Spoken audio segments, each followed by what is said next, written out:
This segment sponsored by homebrewtalk.com. Join us and talk about your homebrew ideas, questions, recipes, or anything else to help with your homebrewing enjoyment. homebrewtalk.com. We've had a lot of requests to start doing more discussions on hydrometers. Quite honestly, a good thermometer and a good hydrometer would be the first and second most important tools in your brewing lab. And a hydrometer can tell you so much, not only just how much alcohol is in your brew or whether it is done brewing, but when you're an all-grain brewer, it's going to tell you efficiencies. There's so much, and we're going to get into those. This is another one of those episodes that we're going to have extended pieces because there's a lot to discuss. So what we're going to do today is we're getting started kind of with basic hydrometer use and a few of the things it's going to tell you. Hydrometers measure specific gravity, basically the amount of sugars in our wort. Testing wort when? Before yeast is added, during fermentation, after fermentation. So you see there's three ways right now that we can use our hydrometer to get readings that we'll use down the road to calculate various aspects of our brewing. Measurements.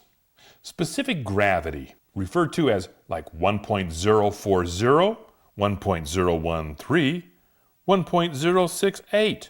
Remember, these are always measured at 60 degrees Fahrenheit. The OG, our original gravity, is wort before fermentation. FG, our final gravity, is wort after fermentation.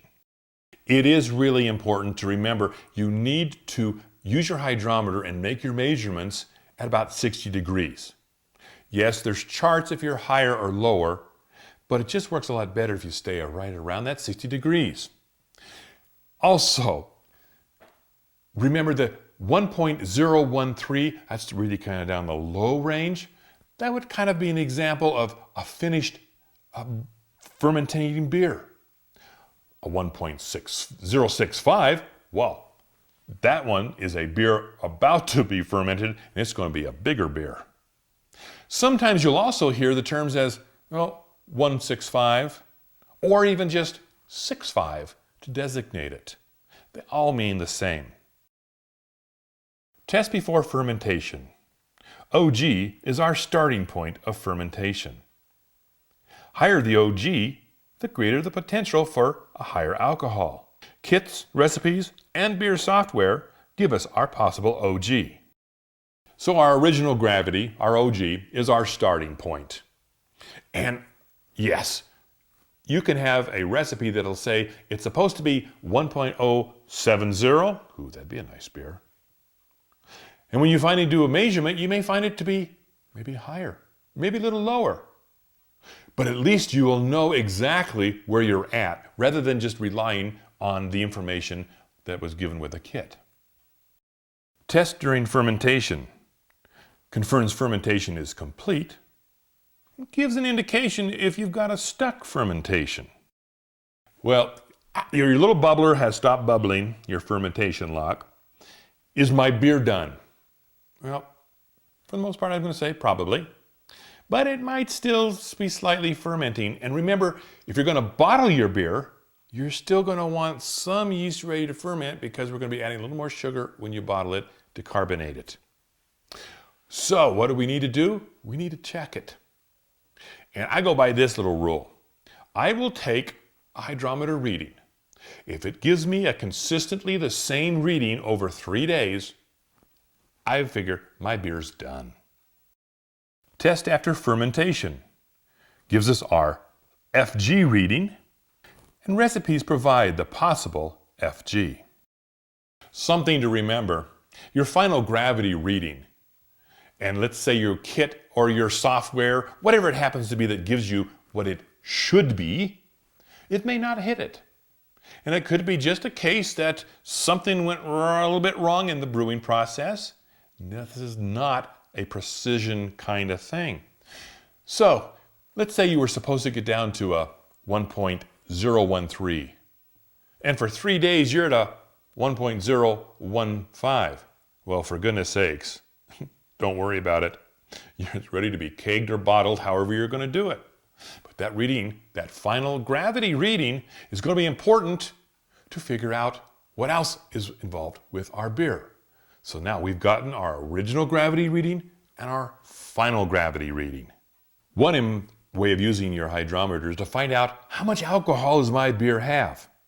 And I know there's times that, you kind of get proud when you bump up there into that 10, 12% alcohol. Particularly when your buddies come over and say, oh, pull me a full pint. Yeah, they'll probably be staying or you have to drive them home. But we can use the hydrometer to calculate our average alcohol by volume. And it's as simple as this. Watch. Measuring alcohol. Your original gravity minus your final gravity times 129 equals your alcohol by volume.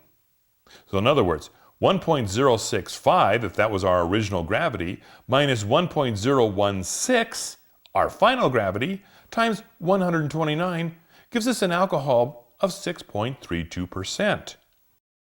Let's get right down to the actual use of the physical unit and what it's all about. First of all, obviously, you need a hydrometer. Now, I will tell you, hydrometers can be a little fragile. They're glass. I keep it in a protective plastic piece. Not that I've ever broken one. And that's a hydrometer. It is round and weighted at the bottom, and then it has a column that has different measurements. Some of these measurements you're going to use it all the time. Others, well, kind of nice to have. The weighted bottom keeps it upright and floating, and that's what happens. If you were to put this hydrometer into water at 60 degrees, it would measure 0.000. What else we need is we also need something to hold some wort. And these are very inexpensive. They're basically little test tubes. Inexpensive and holds a small quantity so you're not draining your precious beer. So you have it set up. Now you want to take your hydrometer and you want to place it into this liquid. What's also going to be necessary is you need to give it a good spin, and what that does is it knocks off any bubbles or anything else that's going to make it more buoyant. You're going to want to let the whole thing kind of settle down. Remember, the liquid is at 60 degrees. Now, we're going to be measuring at the meniscus. The meniscus is basically the surface of the liquid. And with water, you'll know the surface of the liquid will lip up. We want to measure at the lowest part. And it'll lip up right around the hydrometer itself and, of course, around the edges. So you need to carefully look at that. So now we're taking a reading with our hydrometer, and we're at 1.024. Well, this is basically just a little sugar solution I made up so that we could do this. But that gives us our reading, and now you can see how it sits there. Well, we've got our reading now of our hydrometer, and we know that our wort is probably not quite ready. It could go a little further. Let's just say our recipe said this should finish up about 1.014. We've got another day or two to go. But we may not have noticed our bubbler doing much, but it is. So this really answers the questions. Now, be very careful of these. They are fragile. I don't know, if you're anything like I am, I hate wasting wort. If this truly was a sample of beer, well, it'd be cheers. Well, I hope you enjoyed an introduction to hydrometers. And like I said, we will be getting into more depth of what hydrometers can actually do in future episodes. Yes, hydrometers were injured on the filming of this show. You can see this one I broke with my fingertips as I was just pulling it through a paper towel drying it. And this cracked one, well, it gave me fits at one time.